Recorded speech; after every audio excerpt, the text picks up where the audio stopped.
JR. शिक्षण या आपल्या यूट्यूब चॅनलमध्ये आपणा सर्वांचं पुनश्च एकदा सहर्ष स्वागत। राज्य सरकारी कर्मचारी, निमसरकारी कर्मचारी, राज्यातील पेन्शनधारकांच्या संदर्भात दिनांक 11 मार्च 2024 रोजी राज्याचे मुख्यमंत्री माननीय एकनाथ शिंदे यांच्या अध्यक्षतेखाली झालेल्या राज्य कॅबिनेट मंत्रिमंडळ बैठकीमध्ये अतिशय महत्त्वपूर्ण असे 5 निर्णय घेण्यात आलेले आहेत। कोणते ते निर्णय आहेत आणि याचा फायदा राज्यातील कोणत्या विभागातील सरकारी कर्मचाऱ्यांना होणार आहे या संदर्भातील सविस्तर माहिती देणारा हा व्हिडिओ पाहण्यापूर्वी नेहमीप्रमाणे आपणा सर्वांना एकच विनंती, व्हिडिओ शेवटपर्यंत पाहावा आणि आपण जर आमच्या चॅनलवर नवीन असाल तर चॅनलला जरूर सबस्क्राइब करा, समोरील बेल आयकॉनला सुद्धा क्लिक करा, जेणेकरून महत्त्वपूर्ण शासन निर्णय, कर्मचारी पेन्शनधारकांच्या हिताच्या महत्त्वपूर्ण अपडेट्स आपल्याला आपल्या यूट्यूब चॅनलवरती सर्वात अगोदर पाहावयास मिळतील। जसे की आपण स्क्रीनवर पाहताय, दिनांक 11 मार्च 2024 रोजी राज्याचे मुख्यमंत्री माननीय एकनाथ शिंदे यांच्या अध्यक्षतेखाली मंत्रिमंडळ बैठक आयोजित करण्यात आलेली होती आणि या राज्य कॅबिनेट मंत्रिमंडळ बैठकीमध्ये कर्मचाऱ्यांच्या पेन्शनधारकांकरिता 5 महत्त्वपूर्ण असे निर्णय घेण्यात आलेले आहेत।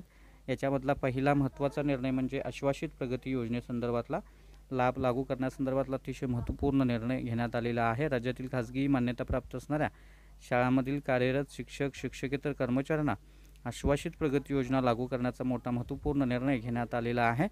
याकरिता आवश्यक 53,86,00,000 रुपये इतक्या खर्चास मान्यता देण्यात आलेली आहे। शासकीय कर्मचाऱ्यांना सेवांतर्गत आश्वासित प्रगती योजना लागू करण्यात येते। त्याच धर्तीवर खाजगी शाळांमधील शिक्षकेतर कर्मचाऱ्यांना देखील 2 लाभांची सदर योजना दिनांक 1/1/2024 पासून लागू करण्यात येणार आहे। त्यानंतर जीएसटीमध्ये नव्यानं 522 पदांना मान्यता देण्यात आलेली आहे। वस्तू व सेवा कर राज्य विभागामध्ये नव्यानं 522 पदांना मान्यता देण्याचा मोठा निर्णय मंत्रिमंडळ बैठकीमध्ये घेण्यात आलेला आहे।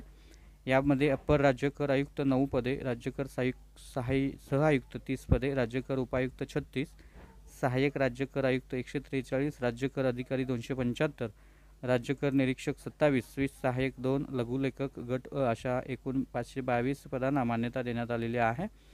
पदवीधारकांना 3 आगाऊ वेतनवाढीचा लाभ देण्याचा निर्णय घेण्यात आलेला आहे। राज्यातील औद्योगिक व कामगार न्यायालय त्याचबरोबर श्रमिक भरपाई आयुक्तमधील LLM पदवी धारण करणाऱ्या न्यायिक अधिकारी यांना 3 आगाऊ वेतनवाढीचा लाभ देण्याचा मंत्रिमंडळ बैठकीमध्ये मोठा निर्णय घेण्यात आलेला आहे। सदरचा लाभ न्यायिक अधिकाऱ्यांना पदवी धारण केल्याच्या दिनांकापासून प्राप्त करण्यात येणार आहेत।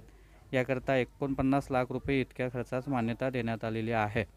राज्य उत्पादन शुल्क विभागासह सह-आयुक्त पद हे पद मंजुरीसाठी मान्यता देण्यात आलेली आहे। यामुळे राज्य उत्पादन शुल्क विभागामध्ये संचालक हे पद रद्द करून वरिष्ठ दर्जाचे सह-आयुक्त वेतन श्रेणी हे नव्यानं पद निर्माण करण्यात आलेलं आहे। अनुदानित आश्रमशाळांची श्रेणीवाढ करण्याचा निर्णय देखील घेण्यात आलेला आहे। राज्यातील आदिवासी विकास विभागातील 61 अनुदानित आश्रमशाळांची श्रेणीवाढ करण्यास सदर मंत्रिमंडळ बैठकीमध्ये मान्यता देण्यात आलेली आहे। यामुळे अतिरिक्त शिक्षक, शिक्षकेतर कर्मचाऱ्यांना पदस्थापना मिळणार आहे। यामध्ये पुढील वर्षापासून 8वी पासून इयत्ता 9वी आणि 2026-27 पासून 10वीचा वर्ग अशा एकूण 17 अनुदानित शाळा आहेत, तर 44 अनुदानित माध्यमिक शाळांना कनिष्ठ महाविद्यालय, कला व विज्ञान वर्ग सुरू करण्यास मान्यता देण्यात आलेली आहे। तर अशा प्रकारे सुधारित सेवांतर्गत आश्वासित प्रगती योजनेसह हे 5 निर्णय, महत्त्वपूर्ण असे निर्णय मंत्रिमंडळ बैठकीमध्ये हे 5 महत्त्वपूर्ण निर्णय घेण्यात आलेले आहेत। तर ही होती अतिशय महत्त्वपूर्ण बातमी, महत्त्वपूर्ण कॅबिनेटमधले निर्णय। अशाच महत्त्वपूर्ण बातम्यांसाठी रोजच्या शासन निर्णयासाठी चॅनलला सबस्क्राइब करा, व्हिडिओ आवडल्यास लाईक करा, शेअर करा, आपले काही प्रश्न असतात नक्की कमेंट करा। धन्यवाद।